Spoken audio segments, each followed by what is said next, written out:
Bonjour, je vous retrouve donc pour le deuxième volet de ma série sur la cicatrisation des tatouages.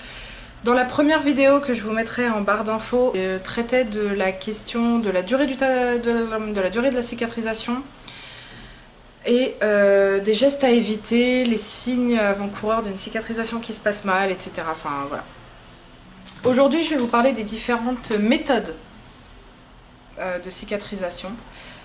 Et surtout de celle que j'utilise moi, même si finalement il n'y a pas grand chose à en dire, vous verrez. Donc la méthode basique, la plus commune on va dire, c'est la méthode crémage. C'est-à-dire que vous utilisez une crème et vous l'appliquez 2 à 3 fois par jour pendant toute la durée de la cicatrisation. La fréquence et la quantité vous seront indiquées par votre tatoueur, mais globalement on recommande de ne pas étouffer le tatouage, donc c'est-à-dire de ne pas en mettre toutes les 3 minutes et de ne pas faire une grosse couche.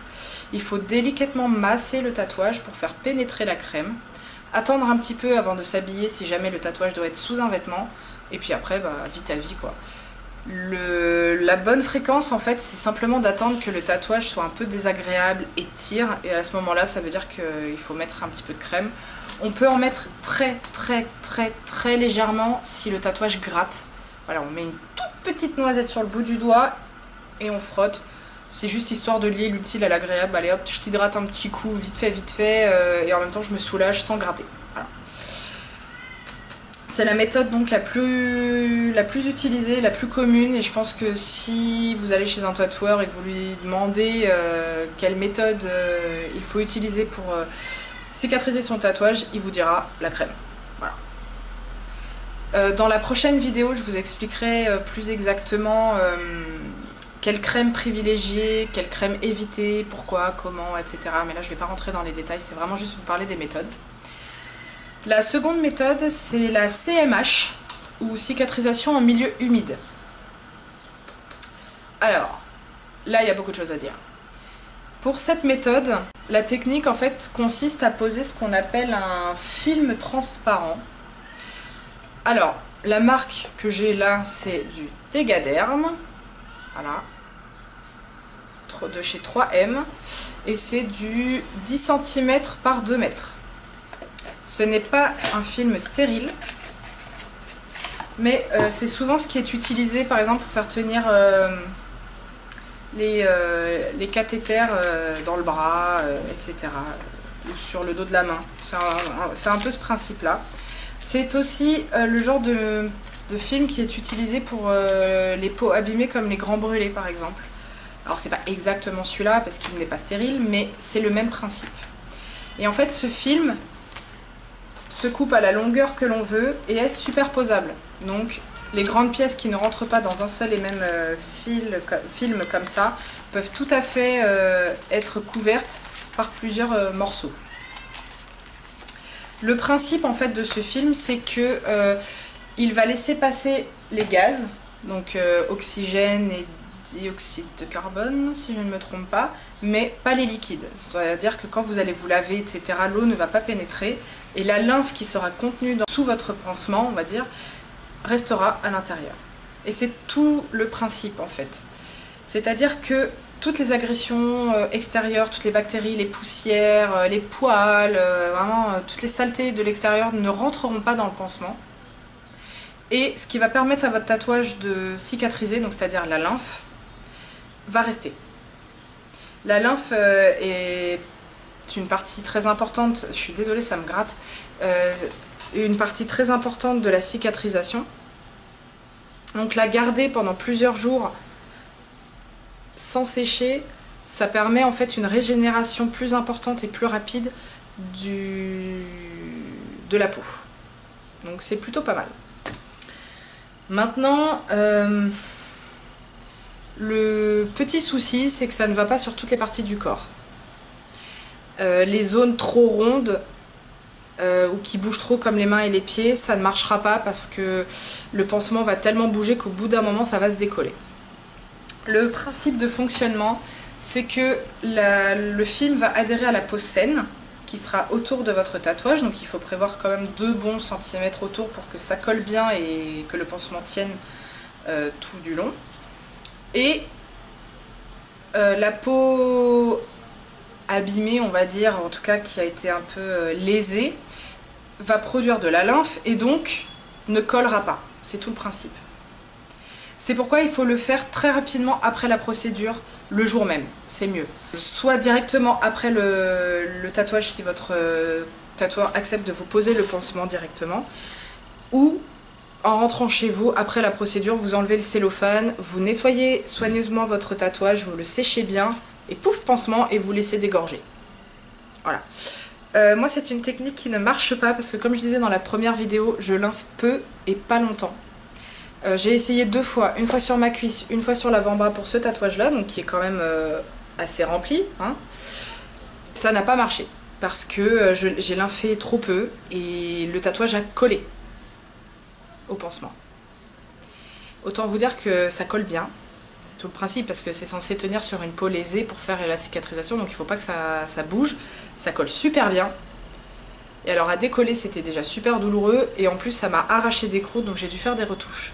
Donc je dirais que si vous ne savez pas comment vous réagissez après un tatouage, est-ce que vous lymphez beaucoup ou pas, ce n'est peut-être pas recommandé.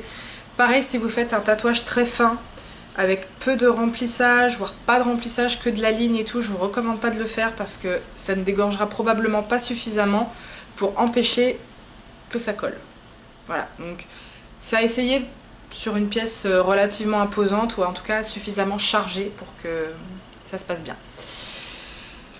Je ne recommande pas trop les pansements hydrocolloïdes, c'est-à-dire les pansements qui ont ça, ce film transparent, et une plaque de gel. Déjà parce que souvent les formats ne sont pas adaptés, ça coûte cher, et j'ai déjà eu des retours de personnes qui ont essayé et qui ont constaté que les tatouages étaient un peu fades. Au niveau des couleurs, ça avait vraiment terni l'encre, ce qui est un peu con quand on vient tout juste de se faire tatouer, quoi. C'est un peu normal au fil du temps, mais tout juste en sortie de cicasse, c'est quand même assez triste, quoi. Pour un rouleau tel que celui-là, donc qui fait 2 mètres, pardon, j'ai dû payer une dizaine d'euros. Ce que je trouve relativement correct, étant donné que bah il y a quand même de quoi faire. Hein. Là, sur ma cuisse, j'ai dû utiliser un seul rouleau. Ouais, j'avais besoin que d'un seul rouleau et j'ai toute la cuisse tatouée, quoi. Toute la face avant de la cuisse tatouée, juste au-dessus du genou jusqu'à l'aine. Donc voilà, il y a de quoi faire. Et enfin, la dernière méthode, c'est la cicatrisation sèche, autrement appelée la méthode YOLO, puisqu'en fait elle consiste à ne rien faire. Je me fais tatouer, je garde le cello toute la nuit parce que c'est à peu près le seul moment où je dégorge. Le lendemain matin, j'enlève le cello, je prends ma douche et c'est parti, quoi. Voilà, c'est tout. Je me lave avec un savon au lait d'ânesse bio. Donc, moi, voilà, je lave, j'enlève le surplus d'encre, de lymphe et tout. Puis après, bah voilà, je laisse mon tatouage vivre sa vie. Je vérifie juste que tout va bien, qu'il n'y a pas de problème, que les croûtes apparaissent bien comme il faut, qu'elles ne s'arrachent pas pour rien. Enfin, voilà, je vérifie, mais c'est tout. Sinon, je ne fais absolument rien de spécial. Je fais juste attention à ne pas toucher avec des mains sales. Je fais juste attention que les vêtements que j'utilise et que les draps dans lesquels je dors soient propres. Et c'est tout. Voilà. Je ne fais rien d'autre. Pas de crème, pas de pansement, rien. Mais vraiment rien. Et c'est la méthode qui me convient le mieux parce que j'ai pas envie d'être dans la contrainte, quoi. Moi, je me fais tatouer et puis c'est tout, quoi. Ça me suffit déjà largement comme période pas sympa. Donc... voilà, j'ai pas envie de m'embêter avec de la crème qu'il faut mettre et puis qu'il faut emmener au boulot parce que crémer que le matin ou que le soir, et que le soir c'est pas assez, le tatouage tire, machin. Moi mon tatouage là il tire pas, hein. Au début un petit peu, mais après très très vite il tire plus, alors qu'avec la crème, bah, la peau est hydratée, donc à chaque fois qu'il se passe un certain laps de temps sans crémer, elle se remet à tirer, alors que là ça tire une fois puis après c'est fini. Enfin voilà, les vêtements collent, ils sont tachés, ils sont gras, ils sont... Même après en les enlevant ça reste collant, enfin... Moi franchement je trouve pas ça pratique pour moi. Après pour d'autres c'est un confort de pouvoir crémer, de machin... moi pas du tout. C'est ce qui me convient à moi, après faut essayer. Voilà.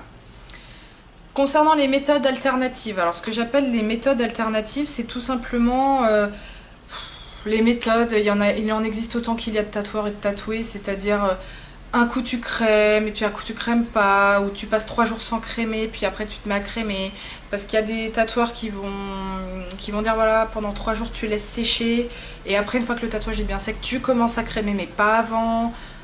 Voilà, c'est... Certains tatoueurs ont essayé plein de méthodes différentes, ont expérimenté des choses, ou ont fait expérimenter des choses, ont eu des retours de la part de clients, et voilà.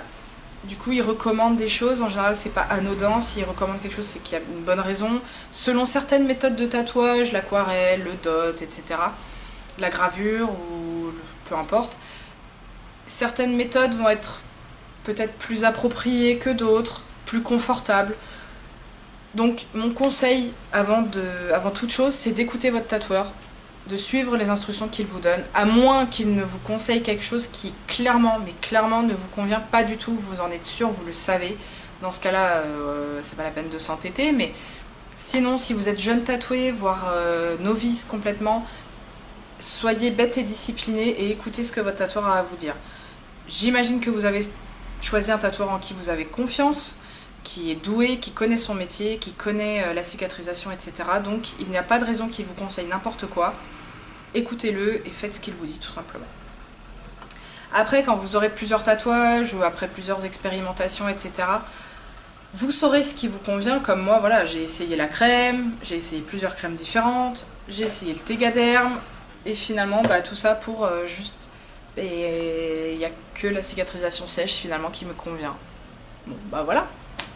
Il m'a fallu 16, je dis ça mais ça fait un petit moment quand même que je l'utilise, mais il m'a fallu un certain nombre de tatouages pour le savoir. Voilà, c'est normal, c'est un cheminement, hein, on fait tous des erreurs, on essaye tous plein de choses et c'est normal. Donc voilà, je vous ai donné tous les conseils auxquels j'avais pensé. Si vous avez des questions, n'hésitez pas à les poster, sinon bah, tant mieux, hein, si tout est clair pour vous, il n'y a aucun souci. Dans la prochaine vidéo, je vous parlerai des différentes crèmes, pourquoi j'en aime certaines et pas d'autres, etc. Un petit questionnement comme ça que je me suis fait et que j'ai envie de partager avec vous. Et après, je pense faire une dernière vidéo sur comment protéger son tatouage. Ça, je suis pas encore sûre de le faire parce que je l'ai déjà un petit peu abordé dans les gestes à éviter, donc je sais pas, mais je vais voir. Je vais peut-être faire une vidéo là-dessus, mais j'en suis pas certaine. Voilà. J'espère que cette vidéo vous aura plu autant qu'elle m'a plu à moi de la faire. À bientôt!